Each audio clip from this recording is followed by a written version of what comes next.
Hai guys, kembali lagi di Cerita Anak Kos, tempat berbagi cerita horor yang pastinya lebih horor dari isi dompet tanggal tua anak kos.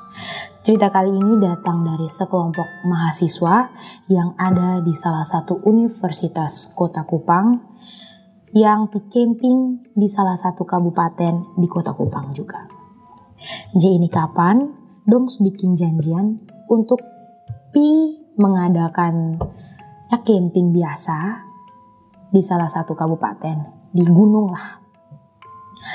Setelah semuanya sudah dipersiapkan, tanggalnya, jamnya dong sudah datang, akhirnya dong berangkat lah ke tempat yang dituju.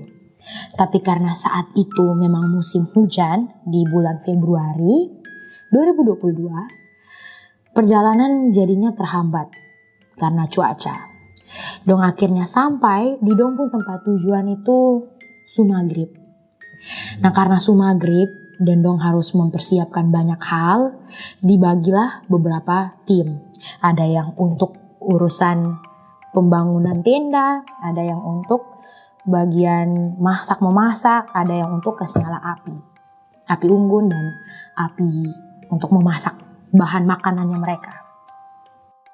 Jadi saat sementara kasih nyala api, karena memang hujan, cuacanya sonde baik, susah memang untuk kasih nyala.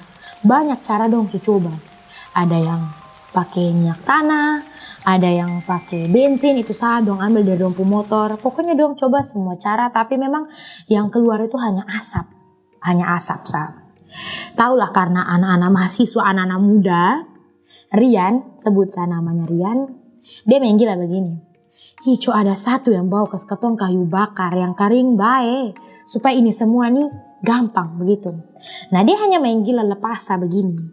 Dong semua juga nyambung bakal tawa enak dan kayak sonde terjadi apa-apa dong melanjutkan dong punya aktivitas itu saat. Tapi memang karena ini api kayu bakar ini sonde bisa sama sekali basah sekali. Kebetulan ada Kamario di situ yang bawa kompor gas yang mini, tapi yang mini pokar mana nih? Akhirnya dong semua merapat ke Kamario untuk nebeng Kamario pun mini kompor gas ini. Jadi waktu dong sementara masak di karian pun mini kompor gas, jadi ada satu anak dia bernama Ira. Ira ini dia duduk berhadapan langsung dengan satu pohon besar yang ada di situ. For your information, tenda ini dibangun di tengah-tengah pohon besar. Jadi di sekeliling ini pohon, sekeliling ini tenda, benar-benar pohon yang besar sekali. Tahulah pohon-pohon di hutan ini pasti pohon-pohon yang usianya ini sudah sangat beratus-ratus tahun gitu.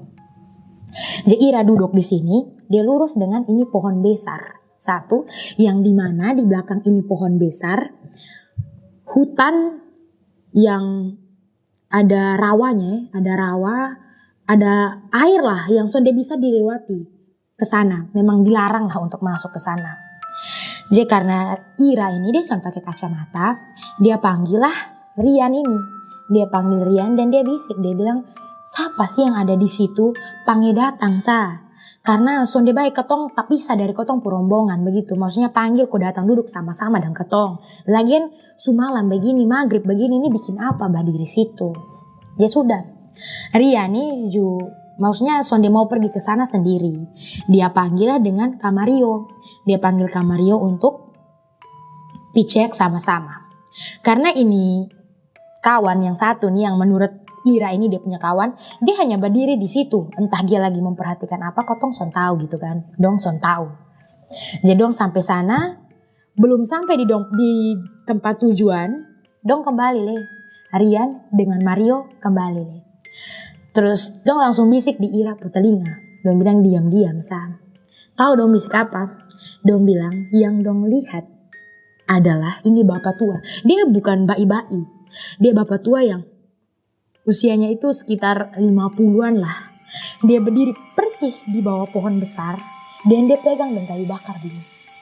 Dia hanya berdiri pegang dengan kayu bakar begini dan so ada ekspresi apa-apa. Hanya berdiri memperhatikan ini tenda. Di samping ini pohon besar.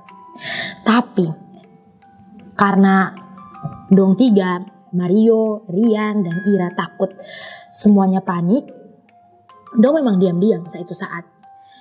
Untungnya adalah semua ini sibuk fokus di kompor gasnya Kak Mario ini dan masak-masak di situ. Jadi memang sonde ada yang terlalu kepikiran untuk lihat ke sana. Lagian kalau mungkin dong lihat juga pasti dong pikir salah satu dari dong yang lagi berdiri untuk toilet mungkin begitu. Jadi dong son terlalu heboh lah. Yang lain juga diam-diam sang. Jadi waktu terus berlalu sampai akhirnya malam dong makan seadanya karena memang kayu sonde bisa. Pas waktu tidur jam 2-an lah. Pas posisi ini kan di gunung, dingin. Adalah pasti rasa toilet.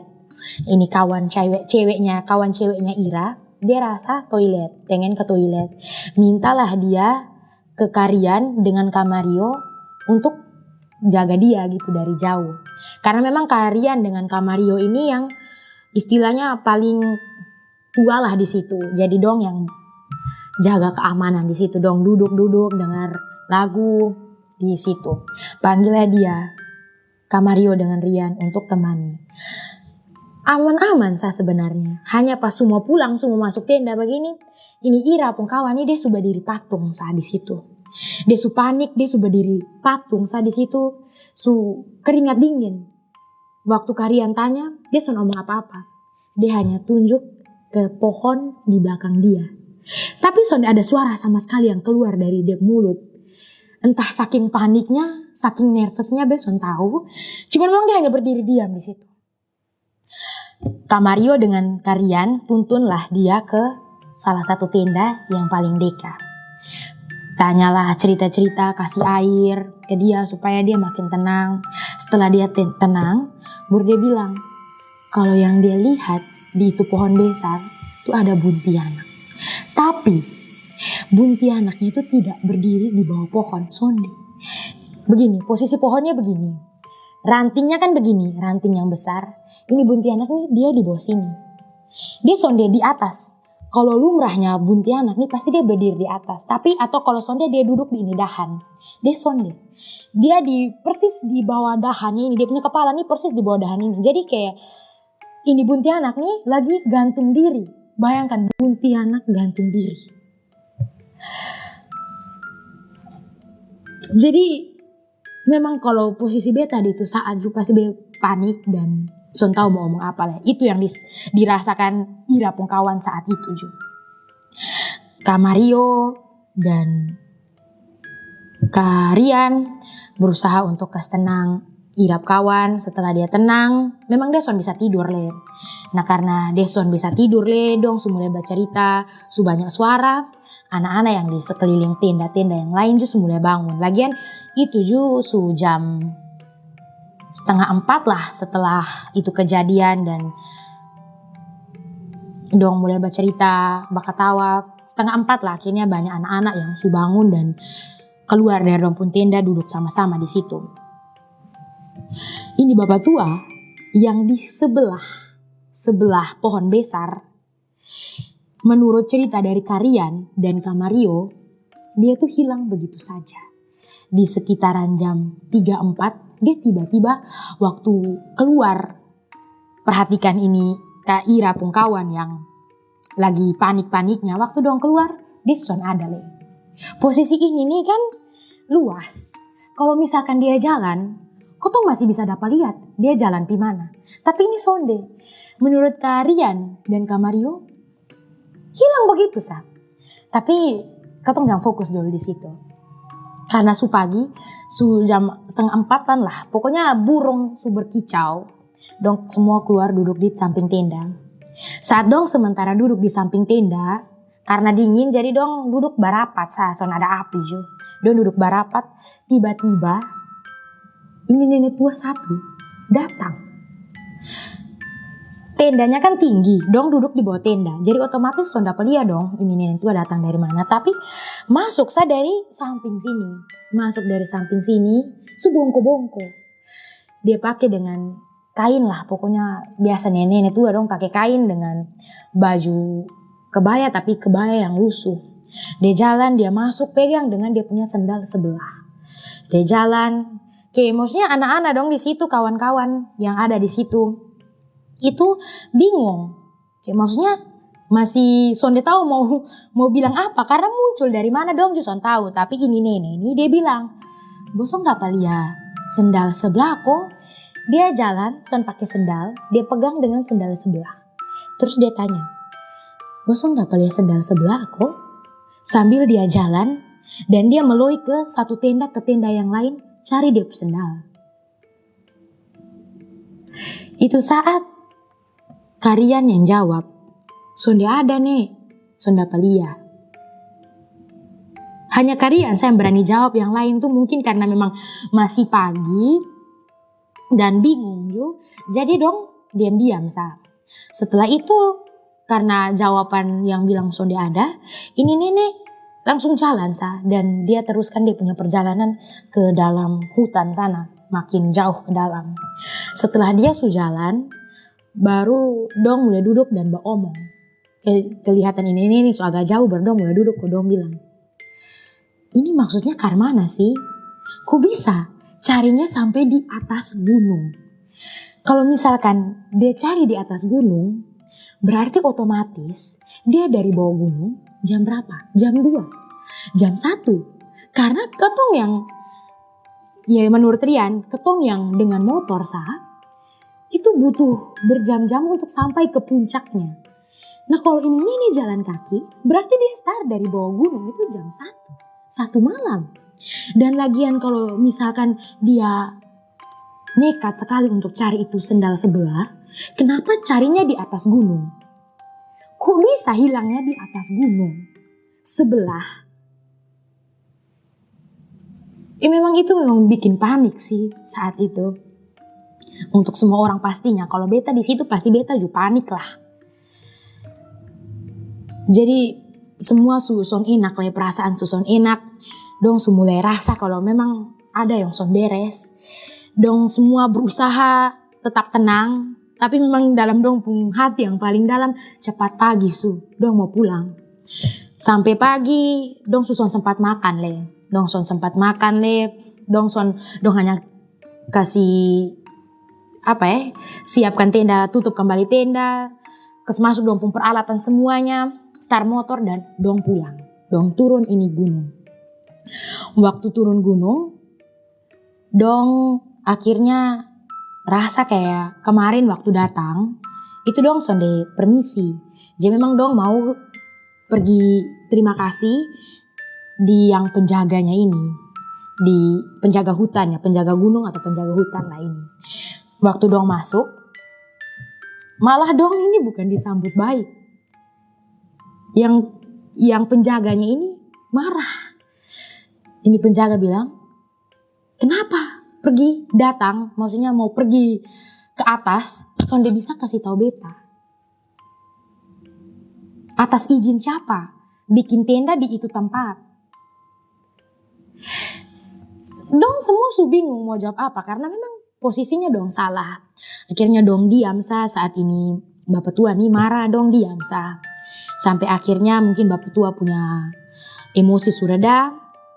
Bapak tua tanya, "Terus mana di atas? Apa yang bosong dapatkan di atas?" Mau sonde mau, jujur sudah. Semuanya omong bilang ini yang rasa betul-betul itu Rian, Mario dan Ira kawan dong cerita. Tahu Bapak tua respon apa? Bapak tua son kaget. Bapak tua senyum. Bayangkan Bapak tua senyum. Kayak maksudnya kayak sudah biasa kah? Sampai Bapak tua tuh senyum begitu. Terus Bapak tua bilang, "Itu tempat yang ini kawan-kawan bangun tenda ini memang salah. Itu tempat sonde baik. Jadi kalau misalkan kemarin hari sebelumnya dong permisi, pasti diarahkan untuk jangan bangun tenda di bagian situ. Karena memang itu bagian terlarang dari itu tempat." Ya cuman mau mana? Dong sudah terlanjur. Jadi akhirnya sudah. Dong terima kasih, dong maaf-maafan, dong kembali ke Kupang. Satu hal yang menjadi pembelajaran adalah Ketong harus tahu, ketong harus cari tahu seluk-beluk suatu tempat sebelum ketong pi dan melakukan apapun yang ketong mau lakukan di sana. Yang pastinya, ketong harus jaga sikap, jaga mulut, jangan lupa permisi kalau memang harus. Seperti orang biasa bilang, di mana bumi dipijak, di situ langit dijunjung. Dan memang itu dari kisah ini berasa memang harus. Itu memang satu hal yang memang sangat penting saat ketong berkunjung ke satu tempat yang baru. Sampai di sini saja cerita anak kos hari ini. Terima kasih untuk Rian yang sudah mau men-sharingkan cerita horornya kepada kita. Bagi teman-teman yang mau untuk cerita horornya dibacakan di sini, jangan lupa untuk mengirimkan cerita horornya di email allaroundyou223@gmail.com. Jangan lupa follow Instagram kita, Cerita Anak Kos, dan subscribe YouTube Ilmu Komunikasi Unika.